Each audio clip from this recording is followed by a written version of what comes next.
உறவுகளே, இன்னைக்கு அம்மா வீடியோ என்ன பண்ண போறேன்னா கருவேப்பிலை பொடி தான் செய்ய போறேன். இந்த கருவேப்பிலை பொடி எவ்வளவு நல்லது உடம்புக்குன்னு பாத்துக்கோங்க. கண்ணுக்கு நல்லது, உதிரப்போக்குக்கு நல்லது, கர்ப்பப்பை சம்பந்தப்பட்ட அனைத்து வியாதிகளுக்கும் நல்லதுங்க. டெய்லி காலையில ஒரு கொத்து உங்களால முடிஞ்சா சின்ன கொத்திலேயே ஒரு 5 இலை 10 இலை கருவேப்பிலையை சாப்பிட்டீங்கன்னா முடி உதிர்றது கொட்டம் நிக்கும், கண்ணு பார்வை நல்லா தெரியும். உறவுகளே, நான் இவ்வளவு வயசுக்கும் நாங்க கண்ணாடி போறோம், ஆனா கண்ணு ஆபரேஷன் இல்லாம தள்ளின்னு போறோம்னா நான் கருவேப்பிலை கொஞ்சம் நல்லா சாப்பிடுவோங்க. அதை தான் என்னோட உறவுகளுக்கும் நான் சொல்ல விரும்புறேன். வாங்க இப்ப வீடியோக்குள்ள போய் இந்த கருவேப்பிலை பொடி செய்து வச்சுக்கணும்னா ஸ்கூலுக்கு போற பிள்ளைங்களுக்கு, ஆபீஸ் போறவங்களுக்கு டக்குன்னு ஒரு பொடியை தாளிச்சோம்னா சாதம் வடிச்சிட்டு இந்த பொடியை போட்டு கலரி கொண்டு போயிடலாம். அதுதான் உங்களுக்கு வீடியோவா காட்ட போறேன். வாங்க வீடியோக்குள்ள போலாம். இந்த கருவேப்பிலையை கிடைக்கும் போதெல்லாம் சேர்த்து வச்சுக்கோங்க. ஒரு ஈரம் இல்லாம காய வச்சு வச்சுக்கணுங்க. நான் ஏற்கனவே காஞ்ச கருவேப்பிலை தான் இப்போ மாடியில இருந்து எடுத்துன்னு வந்தேன். இந்த கருவேப்பிலையை இது கூட சேர்க்க போறேன். இப்போ பாருங்க, நல்லெண்ணெய் தாங்க யூஸ் பண்ணணும். கொஞ்சம் நல்லெண்ணெய் போட்டு நம்ம இந்த பெருங்காயத்தை ஃபர்ஸ்ட் பொரிச்சுக்கலாம். எண்ணெய் ஊத்தியும் வறுக்கலாம், பருப்பங்களும் எண்ணெய் இல்லாம வறுக்கலாம். பெருங்காயம் கட்டி பெருங்காயம் போட்டா ரொம்ப நல்லது. தூள் பெருங்காயம் நம்ம அரைக்கும் போது போட்டுக்கலாம். அம்மா வீட்டுல கட்டி பெருங்காயத்தை தொட்டு அதை நான் ஃபர்ஸ்ட் எண்ணெயில பொரிச்சுக்க போறேன். பொரிச்சு எடுத்துக்கிட்டா நான் ஒவ்வொரு பொருளையா வறுக்க போறேன். வீடியோ ஸ்கிப் பண்ணாத பாருங்க உறவுகளே. இப்போ பெருங்காயம் பொரிச்சு எடுத்தாச்சு. அது கூடவே பூண்டு தேவைப்பட்டா போட்டுக்கோங்க. பூண்டு வாசனை இருக்கிறவங்க பூண்டு வாசனை போட்டுக்கலாம். எங்களுக்கு பூண்டு வாசனை பிடிக்குங்க, அதனால அம்மா பூண்டையும் கொஞ்சம் பொரிச்சு எடுத்துக்க போறேன். பூண்டு பிடிக்காதவங்க பூண்டை ஸ்கிப் பண்ணிடலாம். பூண்டு தேவையில்லை. பூண்டு கொஞ்சம் தீயாம செவக்க வதக்கணும். ஆனா பூண்டை வறுக்கும் போது பார்த்து வாருங்க, வெடிக்கும், டப்பு டப்புன்னு மூஞ்சில அடிக்கும். நான் மூடி வச்சுதாங்க வறுத்தேன். வறுத்து எடுத்து வச்சுட்டேன். இப்போ அம்மா பருப்பு வகைகளை வறுத்துக்க போறேன். வாங்க, எதுனா ஒரு அளவு எடுத்துக்கோங்க. உங்களுக்கு எந்த அளவோ அதே அளவுல எல்லாமே போடுங்க. அம்மா ஒரு சின்ன கிளாஸ் எடுத்துக்கிறேன். ஒரு சின்ன கிளாஸ்ல கடலை பருப்பு ஒரு கிளாஸ், குட்டி கிளாஸ். இப்போ இந்த கடலை பருப்பை நம்ம தீயாத இப்போ நம்ம கடலை பருப்பை வறுத்தாச்சு. கடலை பருப்பை மாற்றிக்கலாம். அடுத்தது உளுத்தம் பருப்பு வறுக்க போறோம். கடலை பருப்பு வறுத்தாச்சு. அடுத்தது உளுத்தம் பருப்பு வறுக்க போறோம். உளுத்தம் பருப்பு நம்ம முழு உளுந்தா இருந்தாலும் எடுத்துக்கலாம். இந்த மாதிரி கருப்பு உளுந்து தோல் நீக்கந்து எடுத்துக்கலாம். நம்ம உடச்ச உளுந்து எடுத்துக்கலாம். எது வேணாலும் எடுத்துக்கலாம். இது தோலோட போடும்போது நமக்கு சத்துக்கள் அதிகமா கிடைக்குது. அதனால அம்மா இந்த உளுத்தம் பருப்பு எடுத்துக்கினேன். நம்ம வீட்டுல இருக்குது எடுத்துக்கணும், இல்லைன்னா ஸ்கிப் பண்ணிடுங்க. ஒரு கிளாஸ் உளுத்தம் பருப்பு, அது கொஞ்சம் கம்மியா இருந்ததுன்னா அதெல்லாம் போட்டு இப்ப இதையும் நம்ம தீயாம வறுத்து எடுத்துக்கலாம். உளுத்தம் பருப்பு வறுத்தாச்சு. அடுத்தது வேர்க்கடலை, அதுவும் ஒரு சின்ன டம்ளர் தான் போட்டுக்கலாம். ஏற்கனவே வறுத்த பருப்பு தான். இருந்தாலும் கொஞ்சம் நம்ம சூடு பண்ணிக்கலாம். அதுக்கப்புறம் எள்ளு, வெள்ளை எல்லாம் இருந்தாலும் கருப்பு எல்லாம் இருந்தாலும் எந்த எல்லாம் இருந்தாலும் போட்டுக்கோங்க. அதுவும் நான் ஒரு சின்ன டம்ளர் தான் போட்டுக்கிறேன். எள்ளு வெடிக்கும், கொஞ்சம் மூடி வச்சு வரங்க, அப்பதான் வெடிக்காது. சிம்மில் வச்சிடலாம். எள்ளு வறுக்கும் போதும் பூண்டு வறுக்கும் போதும் உஷாரா வருங்க. பூண்டு வெடிக்கும், தட்டியும் போடலாம். நான் அப்படியே போட்டுட்டு அதான் வெடிச்சிச்சு. ஒரு ஸ்பூன் மிளகு வேணும்னா போட்டுக்கலாம். ஏன்னா காஞ்சி மிளகாய் போட போறோம், ஸ்கிப் பண்ணிக்கலாம். வேண்டான்னா மிளகும் ஜீரகமும் கொஞ்சம் வறுத்துக்கலாம்.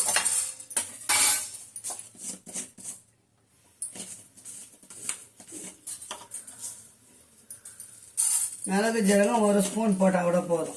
ரொம்ப ஜீரகம் போட்டாலும் கசப்பு மாதிரி வந்துடும். இதையும் வறுத்து நம்ம அது கூட போட்டுக்கலாம்.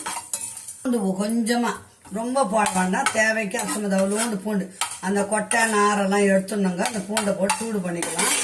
அது கூட ஒரு 10 காஞ்சி மிளகாய் போட்டுக்கலாம். காரத்துக்கு ஏற்ற மாதிரி போட்டுக்கோங்க. உங்களுக்கு எவ்வளவு தேவையோ அவ்வளோ போட்டுக்கோங்க. கொஞ்சம் லேசான சூடில் வறுக்கும் போது இந்த புளியும் கொஞ்சம் சூடு வரும் இல்லைங்களா. அவ்வளோதான், நான் வறுத்துட்டோம்னா அடுத்தது ஃபைனலாக நம்ம கருவேப்பிலையை வறுக்க போகிறோம். அது நல்லா காய வச்சாச்சு. ஏற்கனவே காஞ்ச கருவேப்பிலையும் கொஞ்சம் போட்டிருக்கிறேன். அம்மா ஃப்ரெஷ்ஷான கருவேப்பிலையும் போட்டிருக்கிறேன். நீங்கள் ஃப்ரெஷ்ஷாக இருந்தாலும் உடனேவும் செய்யலாம், காய வச்சும் செய்யலாம்.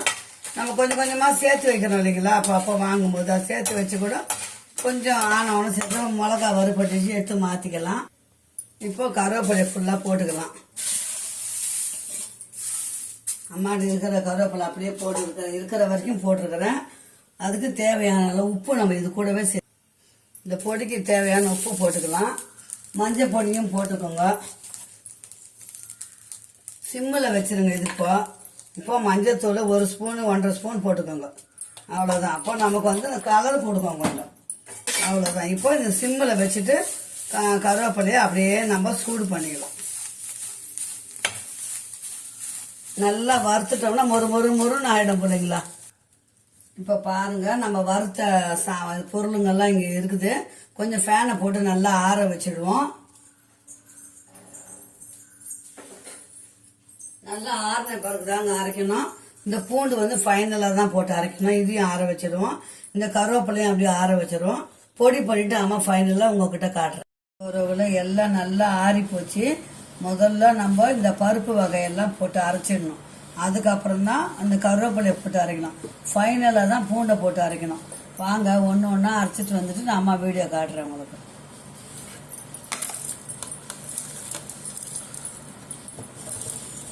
ஃபஸ்ட்டு இதை போய் நம்ம மொத்தமாக போட்டு அரைச்சிட்டு வந்துடலாம்.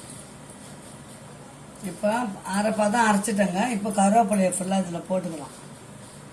இப்போ கருவேப்பிலை போட்டாச்சுங்க. இது கூட இந்த பூண்டை போட்டு நம்ம அரைச்சிட்டு வந்துடலாம். இப்போ பாருங்கள், ஒரு வகையில் கருவேப்பிலை பொடி அரைச்சாச்சு. இந்த பொடி அரைச்சி வச்சிட்டோம்னா காலையில் ஸ்கூல் போகும்போது பிள்ளைங்களுக்கு நம்ம தாளிப்பு கொடுத்து கடலைப்பருப்பு உளுத்தம்பருப்பு போட்டு தாளிப்பு கொடுத்து குழந்தைங்களுக்கு இந்த ஒரு 2 ஸ்பூன் பொடியை போட்டோம்னா சாப்பாடு கலந்து கொடுத்து அமைச்சலாம். அருமையான ஹெல்த்தான ஃபுட்டுங்க இது. இது செஞ்சு வச்சுக்கோங்க. இதை வச்சு துவையில் அரைக்கலாம், ஊறுகாய் செய்யலாம், தொக்கு பண்ணலாம். ஒவ்வொன்றும் சார்ஸ் மாதிரி எடுத்து போடுறேன். இந்த ரெடி பண்ணி இந்த பவுடரை வச்சுட்டோம்னா நிறைய வெரைட்டி செய்யலாங்க இதில். ஆனால் உபயோகமான பொருளுங்க இது. செஞ்சு வச்சுக்கோங்க இந்த பொடியை. அனைவரும் இந்த மாதிரி செஞ்சு பயன் பெறணும் தான் சொல்கிறேன் அம்மா.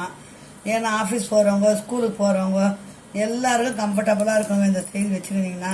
இந்த வீடியோவில் என்னென்ன போட்டுக்கிறேன்னு பாருங்கள். நான் இதே 2 தடவையே அரைச்சேன். எங்கள் மிக்சி ஜாரு பத்தலை. எல்லாமே சின்ன சின்ன டம்ளரில் தான் போட்டேன். நீங்களும் அந்த மாதிரி பண்ணி போட்டு ரெடி பண்ணி செய்யுங்க. ஓகே ஒரு பாய். இது வந்து சாதம் கலரும் போது சாஸ் எடுத்து போடுறேன். தொக்கு செய்யும்போது ஒரு சாஸ் எடுத்து போடுறேன். துவையல் செய்யும்போது எப்படி செய்யணும் ஒரு சாஸ் எடுத்து போடுறேன். பாருங்கள், செய்து வச்சிட்டோம்னா நம்ம எல்லாத்துக்கும் யூஸ் ஆகும் செல்லங்களா. அன்பானவர்கள், இது முக்கிய வேண்டுகோளாக சொல்கிறேன். செஞ்சு வச்சுக்கோங்க. அம்மா செய்து இட்லிக்கு தோசைக்கு எல்லாத்துக்குமே தொட்டு சாப்பிடலாம். கொஞ்சம் நல்லெண்ணெய் போட்டுன்னு வச்சுக்கலாம். இட்லி தோசைக்கு தொட்டு சாப்பிடலாம். கருவேப்பிலை சிறந்த மருத்துவ பொருளுங்க. Okay bye. மீண்டும் நல்ல வீடியோ சந்திக்கலாம். பாய் செல்லங்களா. அம்மா சேனல் பிடிச்சிருந்தா சப்ஸ்கிரைப் பண்ணி லைக் பண்ணி ஷேர் பண்ணி கமெண்ட் பண்ணுங்க உறவுகளே. பாய். வெளியே வச்சாலே 3 மாதத்துக்கு வச்சுக்கலாங்க. ஸ்டோரேஜ் பண்ணி ஆர்டி பாக்ஸ் போட்டு வச்சா ஃப்ரிட்ஜில் வச்சோம்னா 6 மாதம் கூட வச்சுக்கலாம். அந்த பொடி செய்து வச்சுட்டிங்கன்னா ரொம்ப ரொம்ப ரொம்ப யூஸ்ஃபுல்லானது தான் அம்மா செய்கிறது எல்லாமே. ஓகே பாய் உறவுகளே.